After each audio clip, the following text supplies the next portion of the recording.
ထောင်ကိုချင်းသီလရှိတဲ့ပုဂ္ဂိုလ်ကျွေးမယ်ဆိုအစာတသိန်းဒီလိုတုံ့ပြန်မှုတွေအားတွေကတော့မတူတတ်ဘူးဒီလိုမတူခြင်းဟာဘာကြောင့်လဲဆိုရင်အေးလေကြတိကိုမြေဆိုင်လို့ရှိရင်အသီးနဲ့မှာပေါ့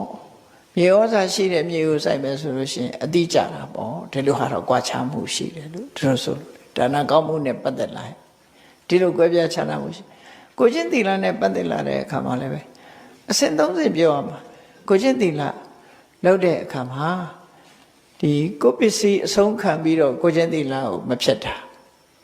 သီလပါရမီကိုအင်္ဂါခြေလက်အဆုံးခံပြီးကိုချင်းသီလကိုထိမ့်သိမ်းဆောက်ရှောက်တာသီလဥပပါရမီအသက်အဆုံးခံပြီးတော့ကိုချင်းသီလကိုထိမ့်သိမ်းဆောက်ရှောက်လို့ရှိရင်သီလပရမတ္ထပါရမီလို့ဒီလိုဖြစ်တယ်အဲ့တော့ကိုချင်းသီလလည်းကောင်းတယ်ဒါနကောင်းမှုလည်းလုပ်တယ်ဆိုတဲ့ပုဂ္ဂိုလ်တွေဟာနန္ဒီနောဒေဝလောကသမိနတ်ပြည်မှာဝမ်းမြောက်ဝမ်းသာဖြစ်ကြမှာအဲ့တော့နတ်ပြည်ရောက်တယ်ဆိုတာကုသိုလ်အများကြီးကြည့်အောင်လိုတာမဟုတ်ဘူးသူကဒီကုသိုလ်ကောင်းမှုဆိုတာရဲ့စွန့်ရည်တတ္တိကအမြဲတမ်းကြီးမားတယ်နော်အဲ့တော့အကုသိုလ်တွေလှုပ်ထားတဲ့အကုသိုလ်တွေရှိနေတာမဟုတ်လားတန်တရားမှာအကုသိုလ်တွေများရတဲ့နဲ့ဒီကုသိုလ်ကဘာဖြစ်လို့ဒီအကုသိုလ်တွေကြောင့်ငရဲမကြပဲနဲ့ဒီကုသိုလ်လေးနဲ့လှုပ်ထားဖြစ်နိုင်ပါမလားဆိုဖြစ်နိုင်တယ်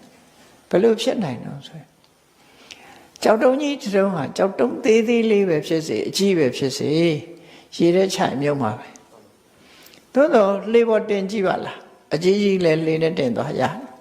မမြုပ်တော့လှေဆိုတာရှိတယ်လှေသင်္ဘောပေါ်မှာတင်သွားလို့ရှိရင်ကြောက်တုံးအကြီးကြီးဟာလည်းမမြုပ်ဘူးအသေးလည်းမမြုပ်ထို့တူပဲ